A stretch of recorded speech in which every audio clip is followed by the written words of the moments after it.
और हमारी तरफ से आपको दावत है इफ्तारी की, तो बराए मेहरबानी इस एड्रेस पे आ जाना।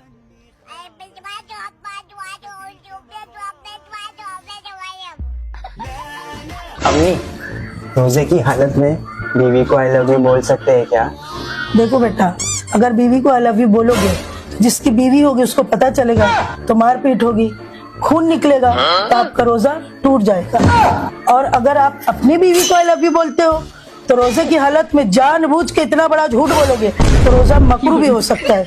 तो इस चीज से जितना हो सके दूर रहो।